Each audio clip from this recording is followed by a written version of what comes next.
Hi, everybody. Welcome to the first of what we hope will be many Cordus Conversations.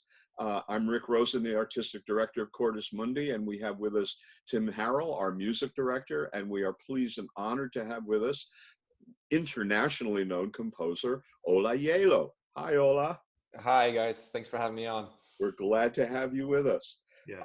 Some of our folks may know that we've recently commissioned a piece from Ola. It is still awaiting its world premiere. Tim will have the honor of conducting that whenever that opportunity presents itself. And we thought we'd like to know a little bit about the piece. What do you have to say about it, Ola? Well, it's about innocence, I would say. It's a very famous poem, "The Lamb" by William Blake, one of my favorite poets. And I always wanted to set that poem, which of course have been set many, many times.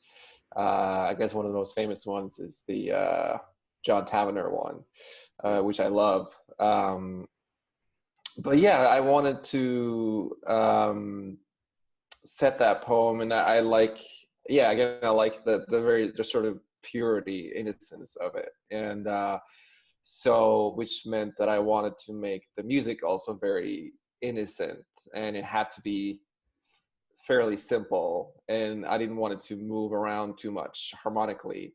So that meant sort of there's definitely like a chant-like quality to it, and which also has an innocence to it, I think, chant.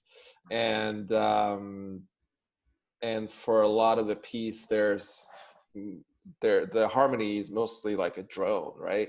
Because I wanted it to be very peaceful and kind of stationary, not to move around too much, right?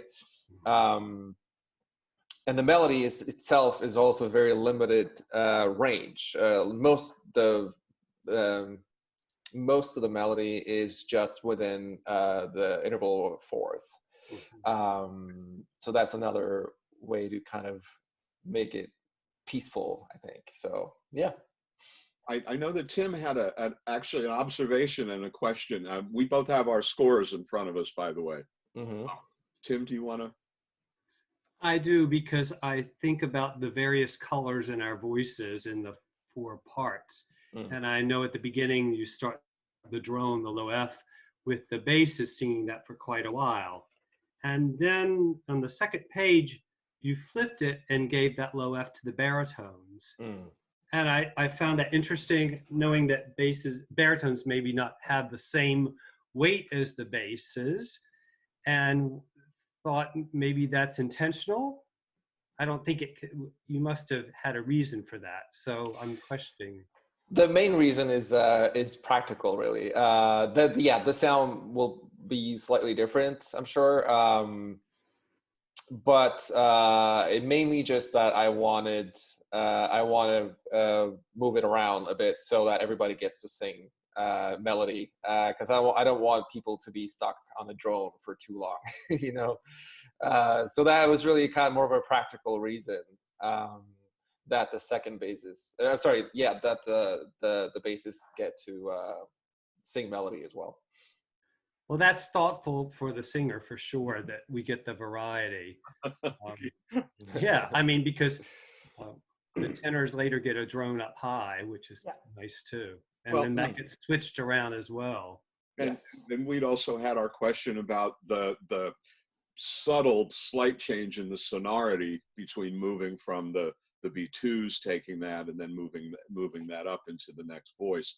It sounds to me like your answer is that it was much more expedient and practical than any of our highfalutin conclusions. To make it more democratic, yes. More democratic. Excellent. Well, can I ask a question in relation to that?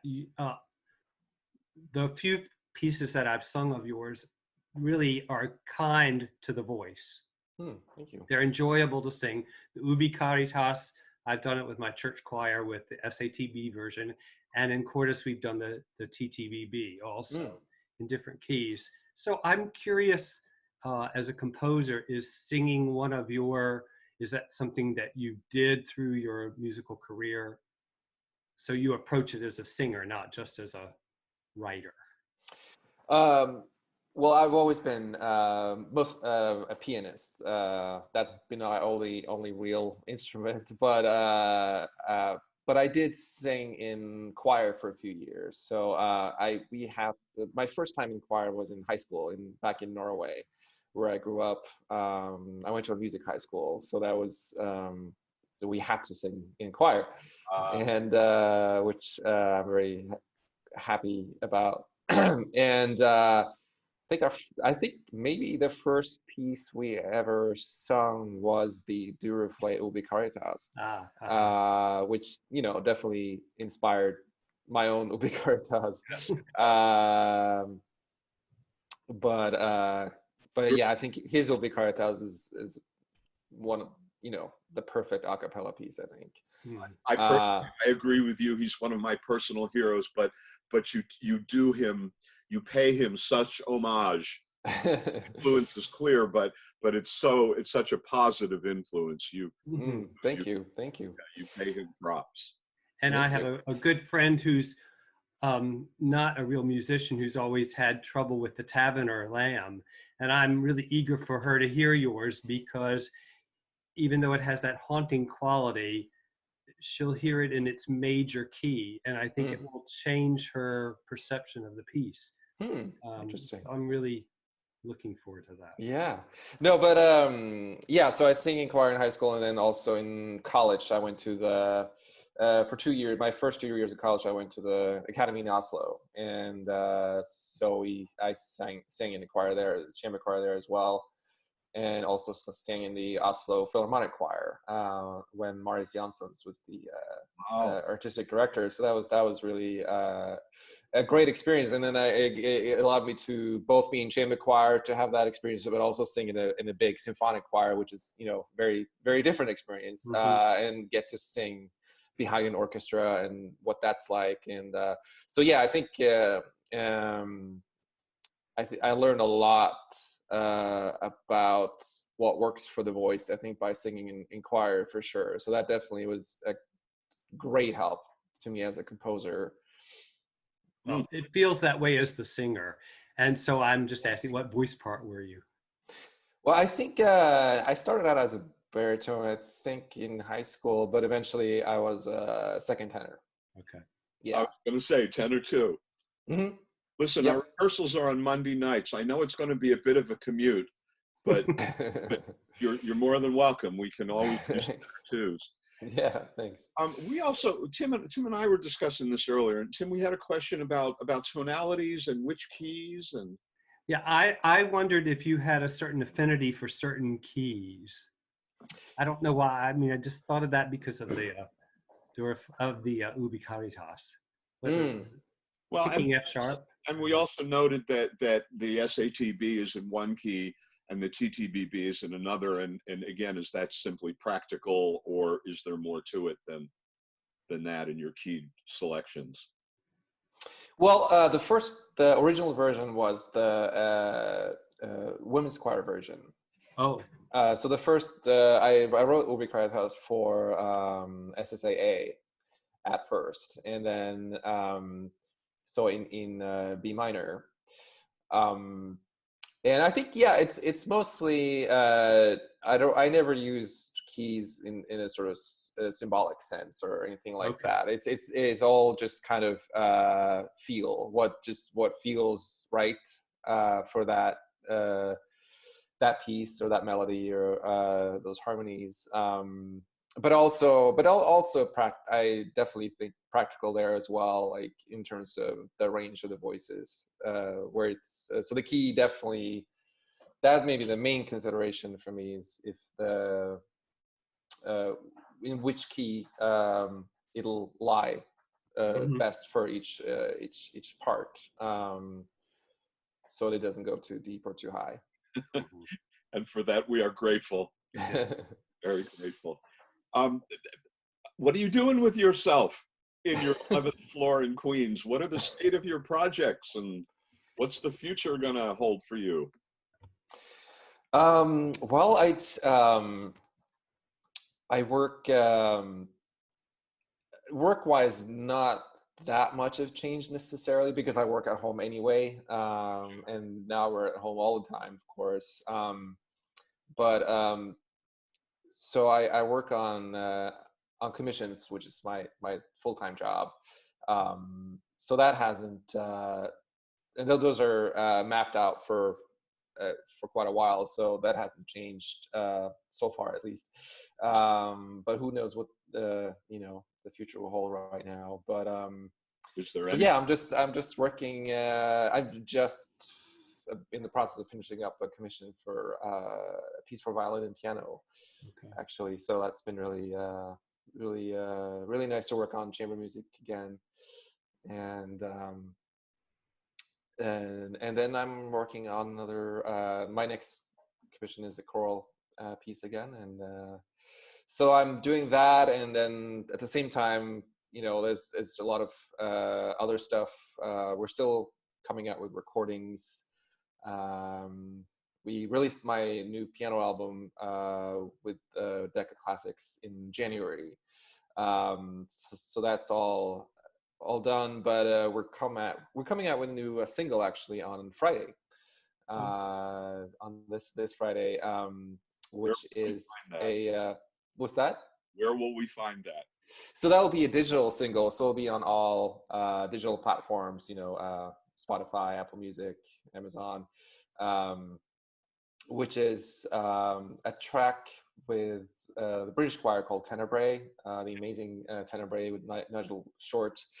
And it's a new shorter version of My Luminous Night of the Soul. And then a little bit later, we'll come out with a shorter version of a piece of mine called Dark Night of the Soul for mixed choir and piano and string quartet. So that's, but we already had those tracks ready from a while ago. So it's nice to be able to still release something, even though we can't record anything for a while. Wow, nice. Yeah. Very nice. Well, I was saying this to someone the other day. I almost feel a sense of survivor's guilt here. I've spent the last probably 28 hours watching maybe 7 or 8 live performances, Facebook or Zoom or FaceTime, as close as we are all to each other now, with some of my favorite artists in the world, and watching Facebook commentary come along the side and interacting with the artists. And it occurs to me that this allows me to segue into my question, which is, we're all giving thought to how music starts up again and how we do music. I wonder what you've been thinking about.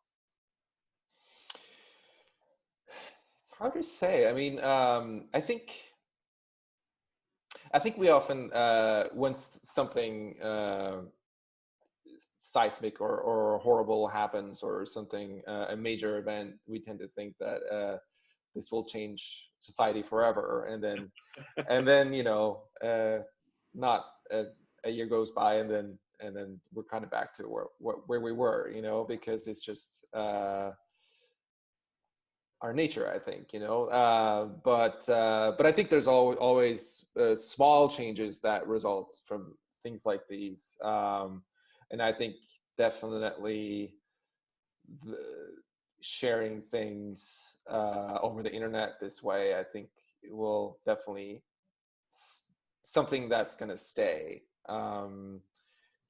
in various forms. And also because it's also great, even at some point when we don't have to anymore, it's still a great way to share live performances with the world, like it can reach anywhere, since concerts are mostly limited to the people in the venue. So I think that's going to be a great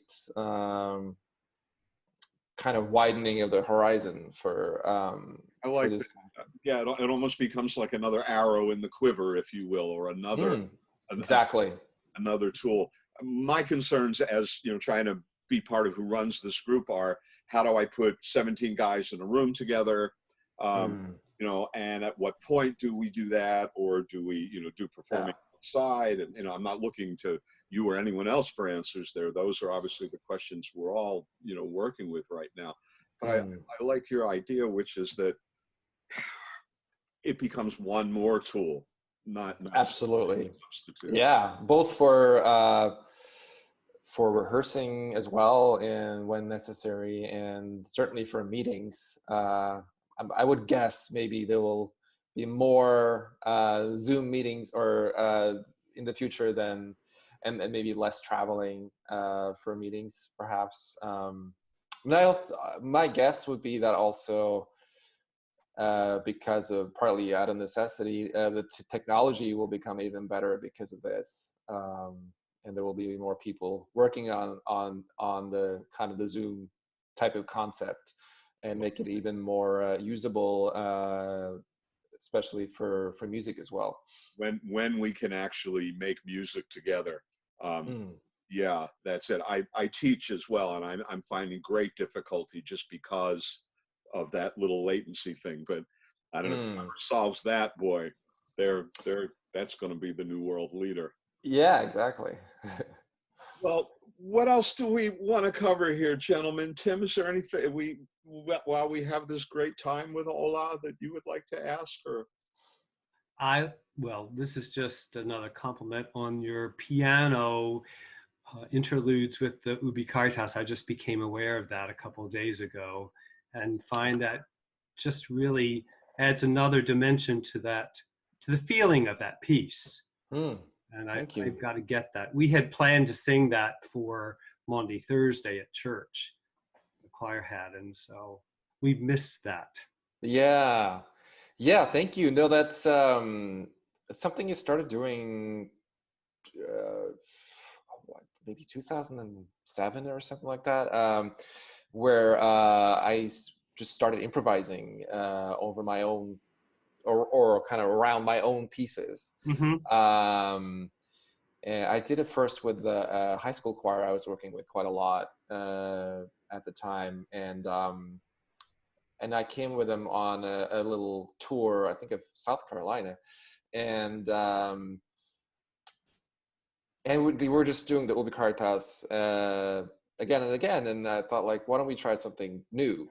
And so we decided to add me playing the piano. There's something I'd heard a few years before. There's a best-selling album called Officium, which was with the Norwegian saxophonist Jan Garbarek. Yes. Yeah, the great amazing player, and he did an album with a British Hilliard ensemble, male group that would sing Renaissance and medieval music. So they sang Renaissance or medieval music, I guess, I can't remember, and then he would improvise over that with the sax. And I thought, wow, that's super cool. And it was a great success. It was a very popular album. But later I kind of thought, like, nobody's done that. I'd never heard anybody do it with piano before. So that's where the inspiration for that came from. And then, so we started with my Ubi Caritas because it has kind of a medieval feel to it, right? There's that chant element again, which makes it easier to improvise around, because it's the chant kind of element makes it more malleable, right? And the harmonies aren't super thick a lot of the time, which also helps to so that you can play with it. So then I would start with like playing an introduction on the piano, and then the choir would come in and I would kind of play around them. And then I would do a little solo interlude in between each main section. Right. So since then I've been doing it pretty much every concert I've been doing with choirs, and we also put one on an album 5 years ago with a choir called Voces 8. So so that's kind of thing I love to do, and I always been I've been improvising on the piano since I was very little. So that's always been my favorite thing to do as a player. So if you ever decide to do it on the Lamb, we're game. Cool. Yeah, I think that could work. And I was just going to say, we're in Bucks County, Pennsylvania. We're about 90 minutes from you. Now, I know you probably have a very committed schedule, but perhaps as this evolves, we can maybe hope to get you to come visit us for the premiere of this. Perhaps we could get you to maybe do something else with us. If we that sounds like fun. Thank you. Yeah, actually, that's funny because the choir I did it with the first time was Central Bucks West high school choir. For Joe Ort. Joe Ort. Yeah, that's right. Yeah. So he also commissioned a couple of pieces of mine, Northern Lights, which also exists for male choir. Yeah. And I mean, he commissions a lot, a lot of composers. Yeah, that's funny that we're in the same county.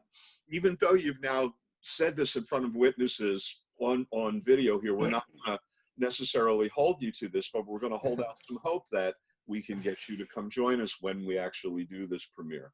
I love that. Well, great. Well, we're going to run out of time fairly soon. This has been great from my perspective. Gentlemen, anything anybody wants to add?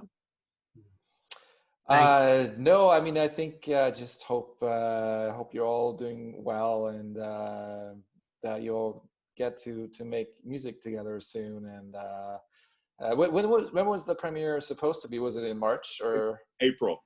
April. Oh, okay. April. Actually, the concerts would have been the Palm Sunday and the day before Palm Sunday.